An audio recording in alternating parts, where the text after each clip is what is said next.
Yes, julle, ons speel so lekker hierso. Ek wil gou vir julle wys.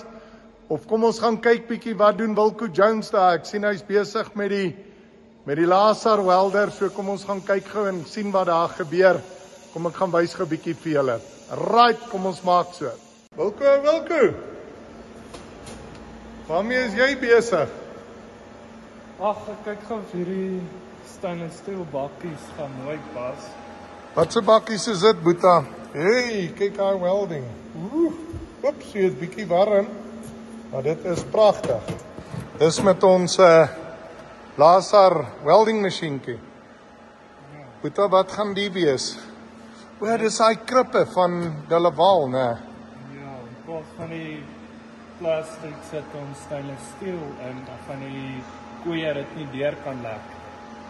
Is 'n bees se tong regtig so dat hy daai plastiek krippe deurvreet? Want hy lek die hele tyd die baak en dit sê hulle later lekker dit deur.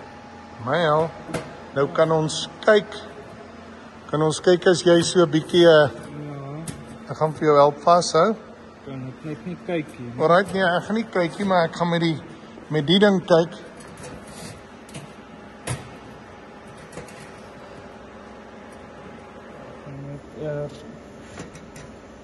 Kom ek help vir jou hier vashou? Ek kan nie onder, okay. Dat ek net so hou. Ja.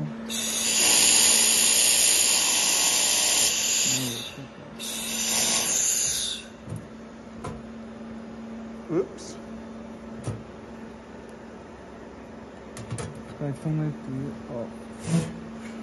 Ja. Okay, as ek hom vir jou gaan druk. Okay, lyk hy gelyk. Ja.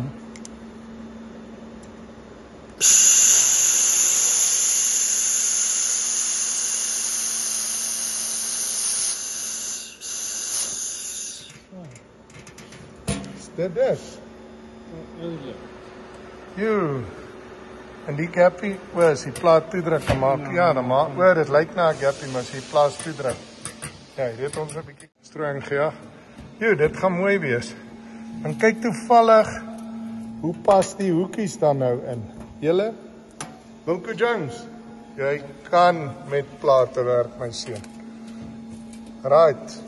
Okay, julle, so dit is die krippietjie. Hoeveel van die goedjies bou julle gou? 20. Okay, dis vir daai Sarel Meyerburg vir sy draaitafel, né? Daar by Bloemfontein. Ja, en hier is die robotsel. Robot kan nou met CO2 hierdie kom weld en daar word tolmasjiene wat sy rame aan daai kant aan mekaar gesit en hierdie is die jigging tafel. Maar Lazar staan nou in hierdie stadium hier in die oopte wat bietjie rof is. So ons het kamertjies gebou. Lazar welder gaan daai kant toe skuif. Maar ons gaan vir julle wys vorentoe. Hou aan om ons videoetjies te kyk en soet wees. Right, reg.